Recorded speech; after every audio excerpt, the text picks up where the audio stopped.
আজকের আলোচ্য বিষয় স্থির তড়িতের সাধারণ ঘটনাগুলির মধ্যে আধানের তলমাত্রিক ঘনত্ব, ইয়ার সংজ্ঞা, একক মাত্রা, পরিবাহীর বক্রতার উপর ইয়ার প্রভাব, সূচীমুখের ক্ষরণ ক্রিয়া, সেচন ক্রিয়া, সংগ্রহ ক্রিয়া, তড়িৎ বার্তা, গোলাকার ও মসৃণ পরিবাহীর আধান ধরে রাখতে পারে এবং তড়িৎক্ষরণ রোধ করতে পারে। বজ্রপাত ও বজ্রনাদ।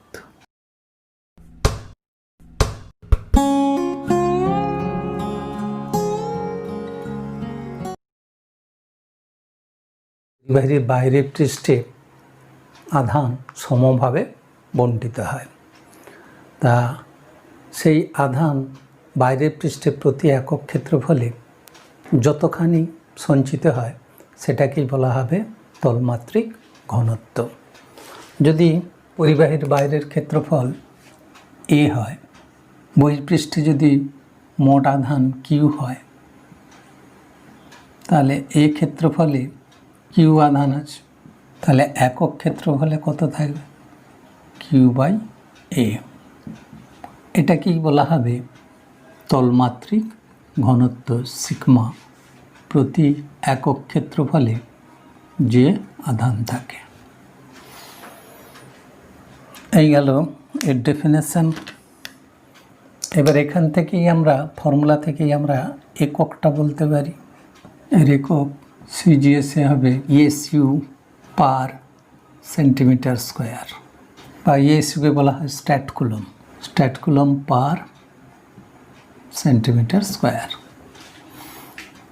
আর এসআইএ কুলম পার মিটার স্কোয়ার। এবার এখান থেকে আমরা মাত্রাটাও বলতে পারি। মাত্রাটা ঠিক করতে গেলে আমাদের আগে এই এককগুলো দিয়ে ভাবতে হবে। কিউ বলতে আমরা জানি কারেন্ট ইন্টু সময়, আর ক্ষেত্রফল হচ্ছে সেন্টিমিটার স্কোয়ার। তাহলে ক্ষেত্রফলকে আমরা সেন্টিমিটার লেংথ দিয়ে বলা হবে, তাহলে এল স্কোয়ার হরে আছে, তাহলে এল -2।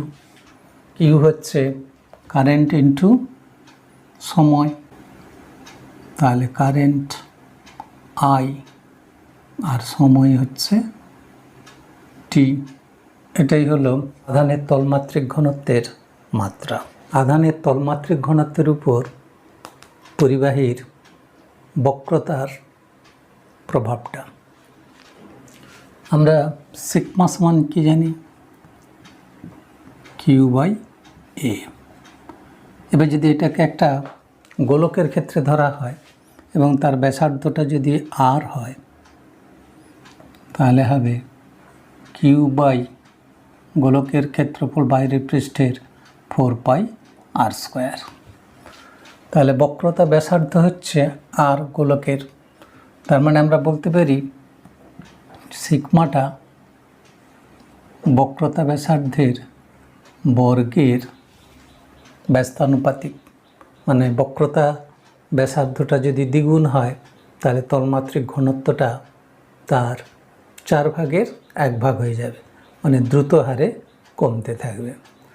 তাহলে বক্রতা ব্যাসার্ধ যত বেশি হবে, এটা যত বেশি হবে গোলকটা তত বড় হবে, আর গোলক যত বড় হবে তার বক্রতাটা তত কম হবে, আর ব্যাসার্ধটা যত ছোট হতে থাকবে তত এই বক্রতাটা তত বাড়তে থাকবে।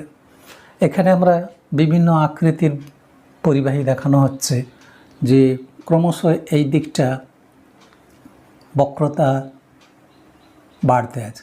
এদিকের বক্রতাটা যা, এখানকার কেন্দ্র যদি এটা যে অংশে, যে গোলকের অংশ, সেটা যদি আমরা কল্পনা করি,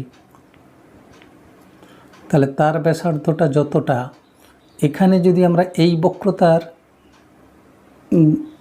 গোলকটাকে যদি আমরা কল্পনা করি, তার বক্রতা ব্যাসার্ধ আরও কমে গেল। এর বক্রতা ব্যাসার্ধ যতটা, এর বক্রতা ব্যাসার্ধ তত কমে গেল, তার মানে এর বক্রতাটা বাড়লো। তার মানে ব্যাসার্ধ ছোট হওয়া মানে বক্রতাটা বাড়া। তাহলে এই যত বক্রতা বাড়বে, মানে যত এটা তখন যত বক্রতা বাড়তে আছে, তার মানে কি ব্যাসার্ধটা তত কম হতে আছে। এখানে যে গোলকের অংশ তার ব্যাসার্ধ আরও ছোট, এদের ব্যাসার্ধ সূচাগ্রের ব্যাসার্ধটা আরও ছোট, অনেক কমে গেছে। তার মানে বক্রতাটা বেড়ে গেছে। যত বক্রতা বাড়তে থাকবে তত এটা সূচালো হতে থাকবে, এবং সূচালো যত হতে থাকবে তত কী হবে, তলমাত্রিক ঘনত্বটা তত বেশি হবে। তার মানে ব্যাসার্ধের সঙ্গে যদি বলি, ব্যাসার্ধটা যত ছোট হতে আছে তত এইদিকে তলমাত্রিক ঘনত্বটা তত বেশি হবে।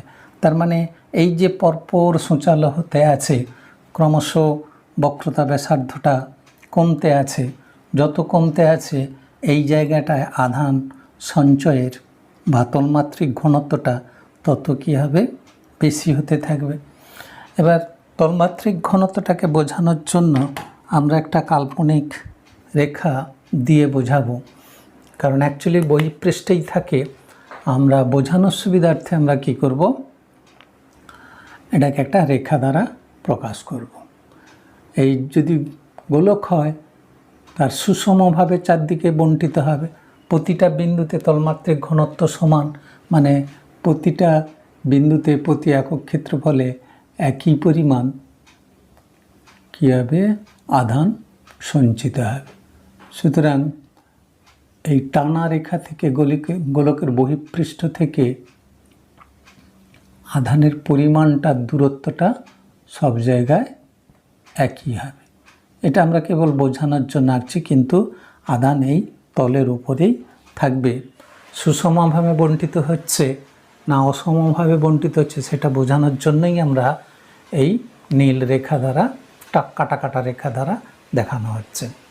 এবার এই জায়গাটা যেহেতু বক্রতা ব্যাসার্ধ কমে গেছে বা বক্রতাটা বেড়ে গেছে, সুতরাং এখানে কী হবে, আধানের জমা হওয়ার প্রবণতাটা বেশি হবে। এখানে তলমাত্রিক ঘনত্ব বেশি হওয়ায় এই জায়গাটায় বেশি আধান সঞ্চিত হবে, এই জায়গায় তার তুলনায় কম হবে। এবার এই জায়গাটায় আরেকটু সূচালো হয়ে গেল, ব্যাসার্ধটা আরও কমে গেল, তার মানে এর তুলনায় এখানে আরও বেশি কী হবে, আধান সঞ্চিত হবে। এখানে সূচাগ্রটা বেশি, এর তুলনায় আরও আধান এখানটায় বেশি জমবে। এখানে সূচালোটা আরও বেশি, এর তুলনায় আরও বেশি আধান সঞ্চিত হবে। এখানেও যদি আয়তকার হয় বা আয়তঘন হয়, তার শীর্ষবিন্দুগুলোতে সূচাগ্র অংশে তলমাত্রিক ঘনত্বটা বেশি হবে। তাহলে পরিবাহী যত সূচালো হবে সেই অংশে আধান তত বেশি সঞ্চিত হবে। সূচিমুখের তড়িৎক্ষরণ ক্রিয়া বা ডিসচার্জিং অ্যাকশান। তা কোনো একটা তড়িৎ উৎসের সাহায্যে এই ধরনের একটা সূচাগ্র পরিবাহীকে আধানগ্রস্ত করা হলো, এবং এটাকে ধরে নিলাম এটা পজিটিভ তড়িৎগ্রস্ত করা হলো। এবার এর যে চারপাশে বায়ু ধূলিকণা আছে তারা নিস্তড়িৎ, কিন্তু এর কাছাকাছি যে বায়ুকণা বা ধূলিকণাগুলো আছে, আমি একটা বড় করে এঁকে দেখাচ্ছি বোঝানোর সুবিধার্থে। এইসব কাছে ক্ষুদ্র ক্ষুদ্র ক্ষুদ্র ক্ষুদ্র বায়ুকণা আমি একটু বড় করেই আঁকলাম। এরকম একটা বায়ুকণা নিস্তড়িৎ, তার মধ্যে কোনো তড়িৎ ছিল না, কিন্তু এর প্রভাবে কী হবে, যত কাছে আসবে, স্পর্শ না করে কাছে এসছে, তাতে কী হবে, আবেশ ঘটবে। তা এখানটায় নেগেটিভ, নিকটতম প্রান্তে বিপরীত তড়িৎ, দূরতম প্রান্তে সমতড়িতের সৃষ্টি হবে। তার ফলে কী হবে, এরকম অনেক বায়ুকণা আছে, তারা এই নেগেটিভ তড়িৎ দ্বারা কী হবে, আকৃষ্ট হবে। আকৃষ্ট হয়ে বায়ুকণাগুলো পরিবাহীর গায়ে জমা হবে, এবং এদের এই নেগেটিভ তড়িতের সঙ্গে এর পজিটিভ তড়িতের প্রশমন ঘটবে। প্রশমন ঘটলে কী হবে, একটা সময় ওটা নিস্তড়িত হয়ে যাবে। নিস্তড়িত হয়ে যাওয়ার পর আবার কী হবে, ওইখানে যে টাচ হয়ে আছে এর নিজস্ব আধান পেয়ে যাবে, মানে টোটালি এ পজিটিভ হয়ে যাবে। পজিটিভ হয়ে গেলে কী হবে, এদের মধ্যে বিকর্ষণ হবে। এবং বড় করে আঁকছি, কিন্তু এগুলো বায়ুকণাগুলো বিন্দু বিন্দু আকৃতির হবে। তারা এবার কী হবে, বিকর্ষিত হয়ে সরতে থাকবে। আর যত এখানে পজিটিভ আধান এই নেগেটিভ আধানকে কে প্রশমিত করবে, তত এর আধানটা কমতে থাকবে। তাহলে আধান এবং সূচিমুখ থেকে খরিত হতে থাকবে, যেন ঠিক সূচিমুখ থেকে যেন স্প্রের আকারে বেরোতে থাকবে।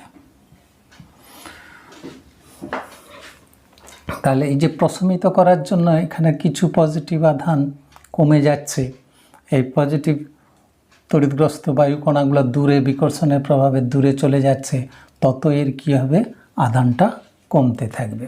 তাহলে এখানের যে ঘটনাগুলো পরপর যদি বলি, প্রথমে তড়িতাবেশ কার সঙ্গে, বায়ুকণা বা নিস্তড়িৎ ধূলিকণার মধ্যে তড়িতাবেশ ঘটবে। তড়িতাবেশের ঘটার ফলে কী হবে, আকর্ষণ হবে। আকৃষ্ট হয়ে যাওয়ার পর কী হবে, কিছুটা কী হবে, এ নিস্তড়িত হয়ে যাবে। নিস্তড়িত হওয়ার পর সে এবার ওই পরিবাহীর আধান সংগ্রহ করবে, পরিবাহীর আধানে আহিত হবে, আহিত হওয়ার পর বিকর্ষিত হবে। বিকর্ষিত হয়ে যত দূরে সরে যাবে, তত কী হবে, আধানের ক্ষয় ঘটবে। এই যে পরিবাহীর আধান ক্ষয় হয়ে যাচ্ছে, এটাকেই বলা হচ্ছে ডিসচার্জিং অ্যাকশান। তাই এইভাবে সূচিমুখের কী হচ্ছে, ক্ষরণ ক্রিয়া ঘটছে। এবার সূচিমুখের সেচন ক্রিয়া বা স্প্রেইং অ্যাকশান। এই যে যত বায়ুকণাগুলো কাছে আসছে এবং নিস্তড়িত হয়ে আবার একই তড়িৎ গ্রহণ করে বিকর্ষিত হয়ে খরিত হচ্ছে, এই যে ক্ষরণটা, এই ক্ষরণ ক্রিয়াটাকেই বলা হবে স্প্রেইং অ্যাকশান। তাই এটার একটা পরীক্ষা দ্বারা দেখা যায় যে ওই সময় যে বায়ুকণাগুলো ওইভাবে স্প্রের আকারে বেরিয়ে যাচ্ছে, সেটা তো আমরা চোখে দেখতে পাই না, সেটা আমরা একটা পরীক্ষা করে দেখাতে পারি। এরকম একটা আধানগ্রস্ত সূচিমুখের কাছে যদি আমরা একটা মোমবাতি, যখন এটা আধান দেয়নি তখন এরকম বায়ু স্থির থাকলে, বায়ু শূন্যস্থানে বা ঘরে, বদ্ধ ঘরে যদি পরীক্ষাটা করি, তাহলে কি দেখা যাবে, যেই শিখাটা সোজা আছে, আর যেই এখানে আধান দেওয়া হবে এর মধ্যে তড়িৎক্ষরণ ক্রিয়া শুরু হবে। তখন আমরা দেখব শিখাটা এইভাবে বেঁকে যাচ্ছে। তা এইটা থেকেই প্রমাণ হয় যে সূচিমুখের সেচন ক্রিয়া আছে। এবার তড়িৎবার্তা বা ইলেকট্রিক উইন্ড। তা এই যে দ্রুত বেগে বায়ুকণাগুলো স্প্রেইং অ্যাকশানে এগিয়ে যাচ্ছে, এখানে বায়ু যেহেতু কমে যাচ্ছে, ওই শূন্যস্থান পূরণ করার জন্য আশপাশের বায়ু আবার আসবে, এসে আবার সে আধানগ্রস্ত হবে, হয়ে আবার এইভাবে দ্রুত বেগে ছড়িয়ে যাবে। তার মানে এখানে একটা বায়ুকণার স্রোত চলতে থাকবে। এই স্রোত বা বায়ুকণার যেন ঠিক একটা ঝড় উঠছে, বায়ু চলাচল হচ্ছে, এটাকেই বলা হবে তড়িৎবার্তা বা ইলেকট্রিক উইন্ড। তাহলে দেখতে পাচ্ছি পরিবাহী যদি সূচিমুখ থাকে, তাহলে তড়িৎ খরিত হতে থাকে, তার আধানটা কমতে থাকে। তাহলে আমরা যদি আধানকে ধরে রাখতে চাই, ক্ষরণটাকে যদি কমাতে চাই, তাহলে আমাদের কীরকম আকৃতির পরিবাহীটা নিলে সুবিধাজনক হবে। তা আমরা বিভিন্ন আকৃতির পরিবাহী দেখিয়েছিলাম।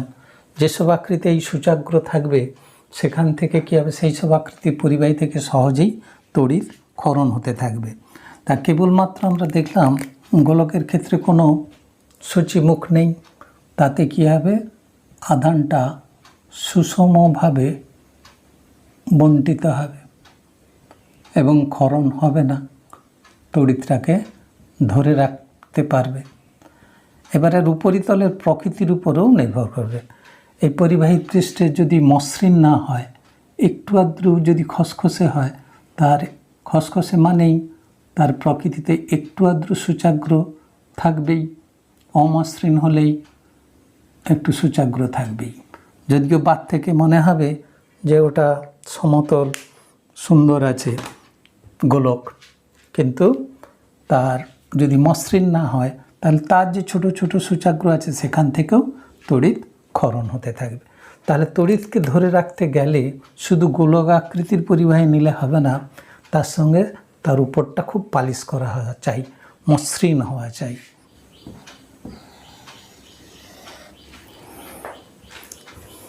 তড়িতের ক্ষরণ রুখতে গেলে, তড়িৎকে অনেকক্ষণ ধরে রাখতে গেলে তাহলে পরিবাহীর আকারটা কীরকম হতে হবে? গোলাকার হতে হবে এবং তার তলের প্রকৃতিটি কেমন হতে হবে? মসৃণ হতে হবে।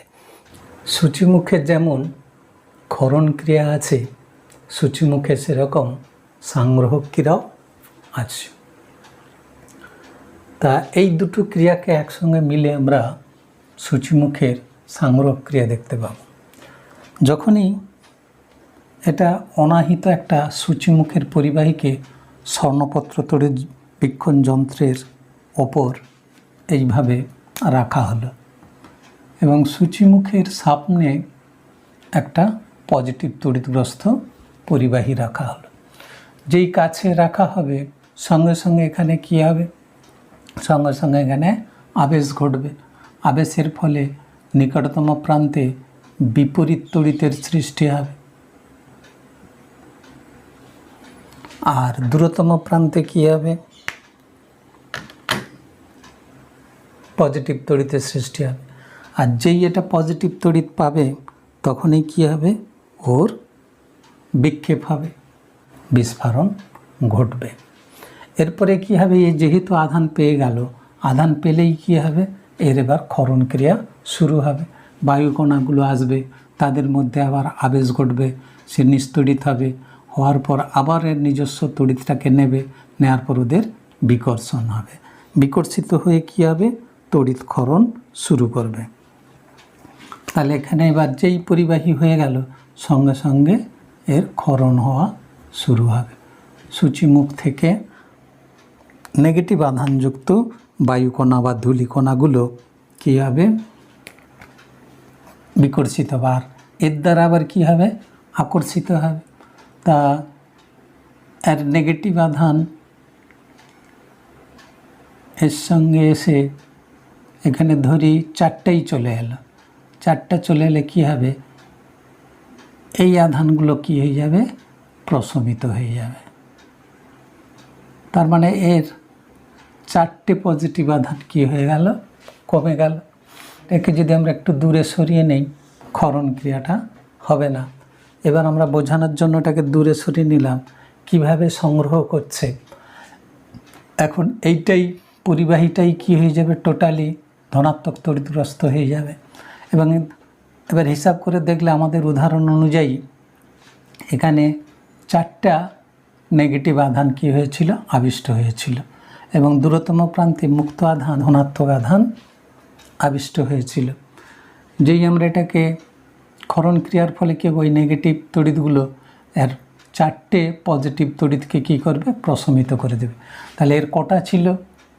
আমাদের উদাহরণ অনুযায়ী 10খানা ধনাত্মক আধান ছিল, তার মধ্যে 4খানা কী হয়ে গেল? প্রশমিত হয়ে গেল। তার মানে 4খানা ধনাত্মক আধান কমে গেল, আর এদিকে এখানে এলো 4খানা ধনাত্মক আধান। কি মনে হতে পারে? যে এর 10টা আধান থেকে 4টা আধান এখানে চলে এলো, এই বস্তু থেকে 4টা আধানকে সংগ্রহ করলো। এটাই হচ্ছে সূচিমুখের সংগ্রহক ক্রিয়া।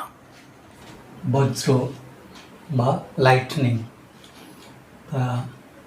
এই বজ্র সৃষ্টি হয় আধানগ্রস্ত মেঘের মধ্যে। দুটো বিপরীত আধানযুক্ত মেঘের ঘর্ষণেও হয়, আবার আধানগ্রস্ত মেঘ এবং ভূপৃষ্ঠের মধ্যে এই বজ্রটা হয়, সেটাকে বজ্রপাত বলে বা থান্ডার। তা মেঘের এই আধানযুক্ত মেঘ কীভাবে সৃষ্টি হয়? প্রাকৃতিক উপায়েই এই আধানযুক্ত মেঘের সৃষ্টি হয়। মহাজাগতিক রশ্মি বা কসমিক রে যে বিশ্ব থেকে আসছে এবং নানা রকমের রেডিও অ্যাক্টিভ এলিমেন্ট থেকে যে আলফা, বিটা, গামা রশ্মি, এগুলো নির্গত হচ্ছে, অতি বেগুনি রশ্মি যে নির্গত হচ্ছে, এইগুলোর ফলে কি হচ্ছে, মেঘের জলকণাগুলোর সঙ্গে বা বায়ুকণার সঙ্গে ঘর্ষণের ফলে বা সংঘর্ষের ফলে সেগুলো ভেঙে গিয়ে আয়নে পরিণত হচ্ছে এবং আয়নকে পরিণত হয়ে আধানযুক্ত মেঘের সৃষ্টি হচ্ছে। এরকম দুরকম মেঘের সৃষ্টি হচ্ছে, একটা পজিটিভ আধানযুক্ত মেঘ আর একটা নেগেটিভ আধানযুক্ত মেঘ। এবার এই দু ধরনের মেঘের একটা সেপারেশন হচ্ছে। তা এই সেপারেশনটা খুবই জটিল পদ্ধতি। তা যাই হোক, প্রকৃতিতে দু ধরনের এরকম মেঘ আমরা পাবো, পজিটিভ এবং নেগেটিভ মেঘ। এদের সংঘর্ষের ফলে কি হবে, আকাশের মধ্যেই আমরা একটা অগ্নিস্ফুলিঙ্গ দেখতে পাবো, যেটাকেই বলা হবে ঝলক। বিদ্যুতের ঝলকানি আমরা একটা দেখতে পাই। আরও একটা আধুনিক পদ্ধতি, যে মেঘটা একই মেঘের মধ্যে দুরকম তড়িৎও থাকতে পারে। এর দিকটায় ভূপৃষ্ঠের নিচের দিকটায় নেগেটিভ আধান যুক্ত হয় এবং ওপরের দিকটা পজিটিভ আধান যুক্ত হয়। এবার এটা একটা বিশেষ পদ্ধতিতে সেপারেশন হয়ে যায়। এই সেপারেশন পদ্ধতিটাই এখন জটিল, যেটা এখনো পর্যন্ত সঠিক ব্যাখ্যা পাওয়া যাচ্ছে না। তাই আরও একটা ব্যাপার, যে ভূপৃষ্ঠের দিকে এই নেগেটিভ আধানগ্রস্ত মেঘই থাকে আর উপরের দিকে পজিটিভ তড়িৎগ্রস্ত মেঘ থাকে। এরও ফিজিক্যাল এক্সপ্রেশন আছে, তাই এখানে অত ডিটেলস আলোচ্য বিষয় নয়। এখানে এটা ধরেই নাও যে ভূপৃষ্ঠের কাছাকাছি হচ্ছে নেগেটিভ তড়িৎগ্রস্ত মেঘ থাকে আর দূরে হচ্ছে পজিটিভ তড়িৎগ্রস্ত মেঘ থাকে। এর ঝলক আমরা দুটো উপায়ে দেখতে পাই। যেমন একটা ব্যাটারির থেকে দুটো তার, পজিটিভ এবং নেগেটিভ তার, এই দুটো তারকে যদি আমরা সংযোগ করি তাহলে কি হবে, সেখানে একটা স্পার্কিং হবে, অগ্নি সংযোগ ঘটবে। সেই অগ্নি সংযোগের ফলে কি হবে, এই জায়গাটায় স্পার্কিং হবে, আকাশের মধ্যে সেই আমরা বিদ্যুতের ঝলকানিটা আমরা দেখতে পাব। এটা একটা উপায়, দুটো মেঘের মধ্যে আকাশেই গঠিত হয়। আরেকটা হচ্ছে তড়িৎগ্রস্ত মেঘ, নেগেটিভটা আধুনিক মতবাদ অনুযায়ী নেগেটিভ মেঘটাই নিচের দিকে থাকে। এবার ভূপৃষ্ঠের সঙ্গে এদের একটা আবেশ ঘটবে, এই নেগেটিভ তড়িতের আবেশে এখানটায় পজিটিভ তড়িৎ আবেশটা হয়। তার ফলে কী হবে, একটা সময় আধানটা জমতে জমতে ভোল্টেজটা এত বেশি হবে যে বায়ুটা অন্তরক হওয়া সত্ত্বেও এখানটায় ক্ষরণ হতে থাকবে, বায়ুর অন্তরক ক্ষমতাটা ভেঙে যাবে, নষ্ট হয়ে যাবে। তখন কী হবে, এখানেই একটা ইলেকট্রনগুলো এদিকে যেতে থাকবে, তড়িৎ প্রবাহ হতে থাকবে, তার ফলে এখানেই কী হবে, একটা ঝলকের সৃষ্টি হবে। এটাকেই বলা হবে বজ্রপাত। তাহলে যে কোনো ভোল্টেজে হবে না, একটা সার্টেন ভোল্টেজ পেলে এবং উপযুক্ত চাপের প্রভাবেই কী হবে, এখানে ঝলকের সৃষ্টি হবে। বজ্রপাতের ফলে যে মেঘের গর্জন হয় সেটাকেই বলে বজ্রনাদ। এই শব্দটা বা গর্জনটা কিভাবে সৃষ্টি হয়, যখন এদের মধ্যে অগ্নিস্ফুলিঙ্গ ঘটে, তার ফলে কী হবে, তাপের উদ্ভব হয়। বজ্রপাতে প্রচুর তাপের উদ্ভব হয়। তাপ বাড়লে চাপ হ্রাস পাবে, চাপ হ্রাস পালে ওই অংশের আয়তনটা কী হবে, আয়তনের প্রসারণ ঘটবে এবং আয়তনের প্রসারণ ঘটলে এবং চাপ যেহেতু কমে যায়, তাহলে আশেপাশের বেশি চাপ ওই চাপ হ্রাসের দিকে আসবে, বায়ুগুলোর চাপ, আশপাশের চাপ ওই অংশটাকে আবার সংকুচিত করবে। এই আয়তনের সংকোচন আর প্রসারণ এত দ্রুত হতে থাকে যে এই সংকোচন প্রসারণের ফলে কী হবে, শব্দের সৃষ্টি হবে। এই শব্দটাকেই বলা হবে বজ্রনাথ। Thank you for watching.